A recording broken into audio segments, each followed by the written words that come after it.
Hello hi friends, అందరూ ఎలా ఉన్నారు? నేనైతే చాలా చాలా బాగున్నాను. సో ఈరోజు టాపిక్ ఏంటి అంటే పిచ్ డెక్. మీరు చాలాసార్లు వినుంటారు.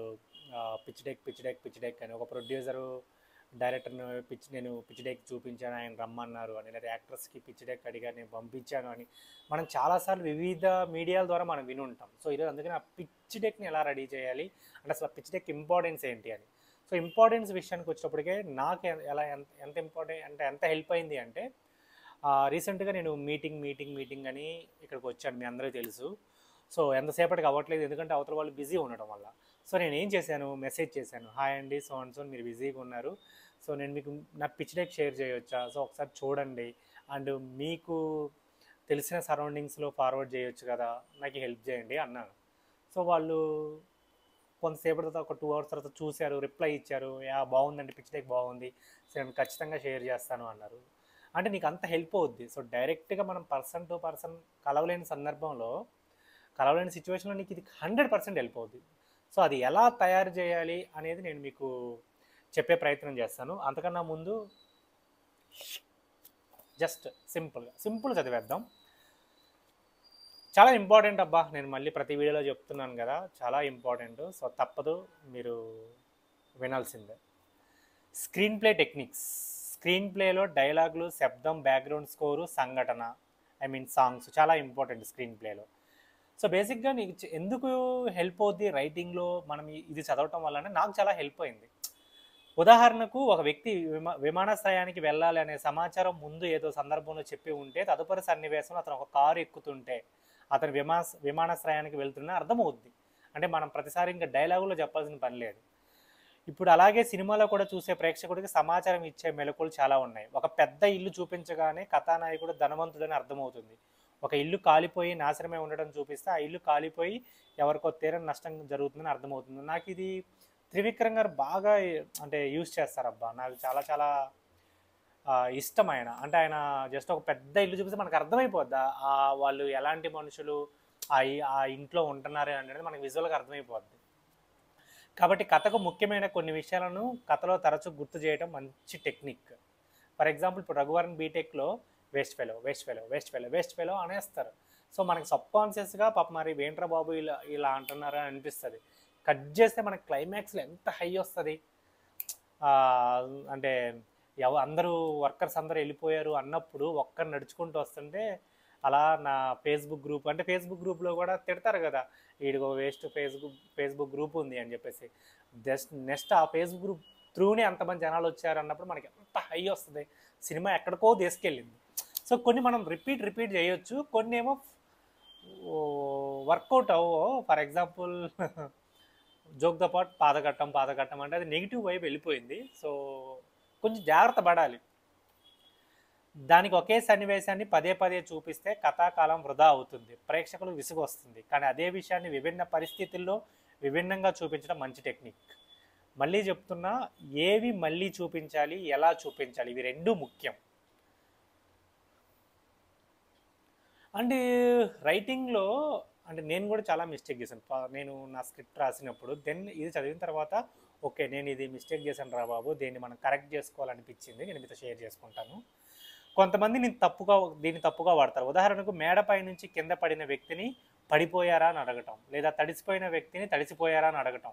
ఒక వ్యక్తి పరిగెత్తుకుంటూ వస్తే ఎందుకు ఇలా పరిగెడుతూ వస్తున్నారని.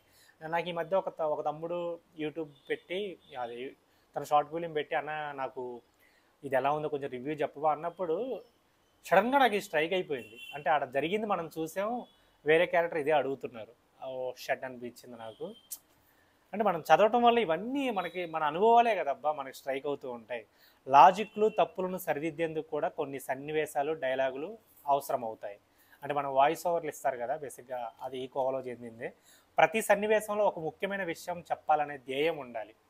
సో ఏదో కథ ఆపేసి ఇక్కడ ఫన్ జనరేట్ చేద్దాం, ఎమోషన్ పెడదాం అనేది కాకుండా, కథ అనేది నీకు అంటే ఒక ముఖ్యం అంటే కథ ముందుకెళ్తూ ఉంటే చాలా నీకు బోర్ కొట్టదు జనరల్గా.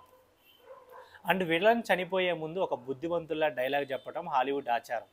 మరీ తెలివిగా ఉంటే వద్దు అని శంకర్ గారికి సుజాత గారు చెప్పారంట. సో శంకర్ గారు దాన్ని ఈ సినిమాలో ఎలా వాడారు అంటే, ఒకే ఒక్కడు సినిమాలో ఆ, రఘువరన్ మరణానికి ముందు ఆ ఇంటర్వ్యూలోని ఒక ప్రశ్నకు జవాబు బ్లాక్ అండ్ వైట్గా చూపించారు. అర్జున్ రిపోర్టర్గా ఉండగా అప్పటి సీఎం రఘువరన్ ఇచ్చిన ఇంటర్వ్యూ అది. అది కథలో ముఖ్యమైన మలుపు. ఆ ఇంటర్వ్యూని ఇంటర్ కట్లో చూపించడం ద్వారా సాధారణ ప్రేక్షకులకు అర్థమయ్యేలా చేశారు. డైరెక్టర్, స్క్రీన్ ప్లే రైటర్ కలిసి సినిమాకు అందుబాటులో ఉన్న అన్ని అవకాశాలను ఉపయోగించి మంచి సన్నివేశాన్ని ఎలా సృష్టించవచ్చో ఈ సన్నివేశాలను మంచి ఉదాహరణ.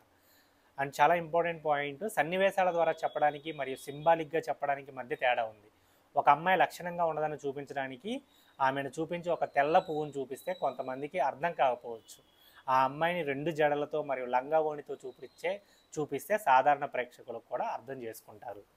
అంటే సో ఫైనల్గా ఏంటంటే విజువల్గా చూపించాలబ్బా.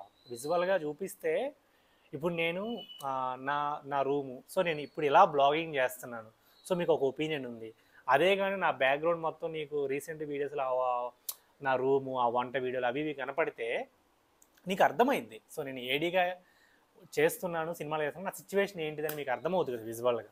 సో బేసిక్గా అది మంచి పాయింట్, మనం తెలుసుకోవాల్సిన పాయింట్. ఇక మీకు మీకు అంటే మీకు ఇది నచ్చుతున్నాయా, నేను ఇలా చేయడం మీకు నచ్చుతుందా? సో కామెంట్ చేయండి. అండ్ మీకు ఏమైనా పాయింట్స్ కావాలన్నా కూడా కామెంట్ చేయండి. ఇక టాపిక్లోకి వెళ్తే పిచ్ డెక్ అబ్బా, ఇది కూడా క్యాన్వా యాప్లో చేసుకోవచ్చు, లేకపోతే పవర్ పాయింట్లో చేసుకోవచ్చు. అంటే మీ ఒపీనియన్. క్యాన్వాలో కొంచెం ప్రొఫెషనల్గా ఉంటుంది. సో ఇది ఎలా చేసుకోవచ్చు అంటే, ఫస్ట్ లాగ్ లైన్ ఒక 2-3 లైన్లో నీ కథని చెప్పేయాలి.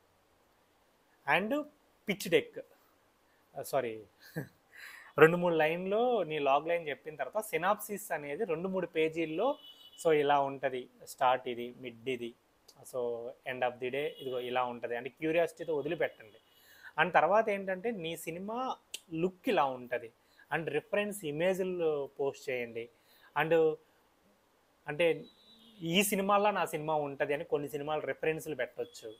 అండ్ తర్వాత నీ యొక్క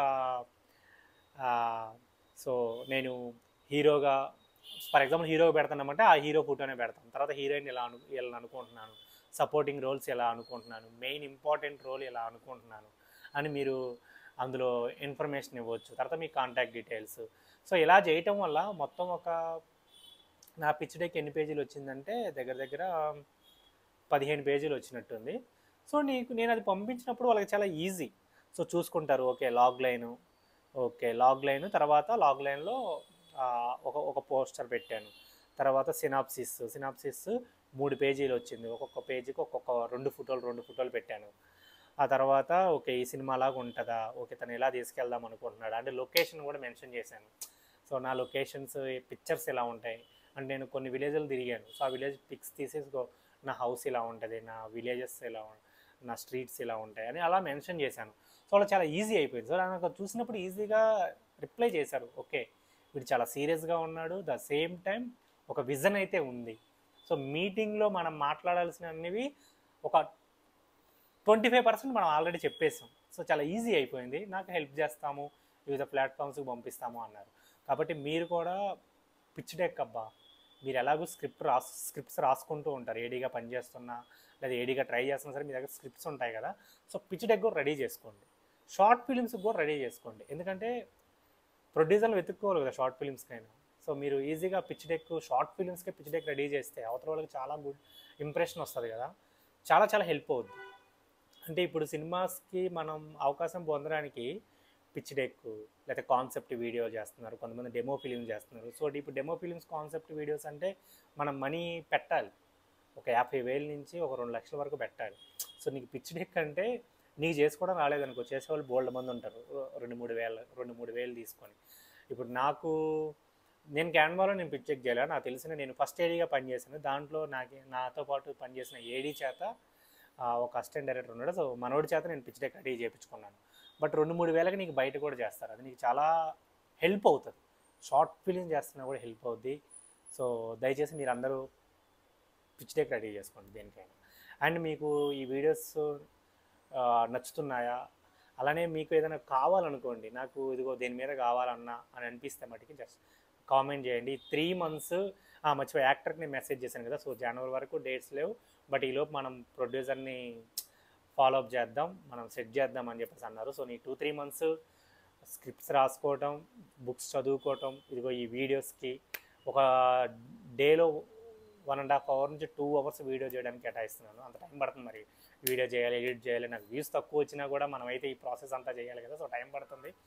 సో అది ఫ్రెండ్స్, మీరు పిచ్ డెక్ ఖచ్చితంగా రెడీ చేసుకోండి, ఖచ్చితంగా హెల్ప్ అవుతుంది. ఓకేనా? Okay, bye friends, thank you, జై హింద్.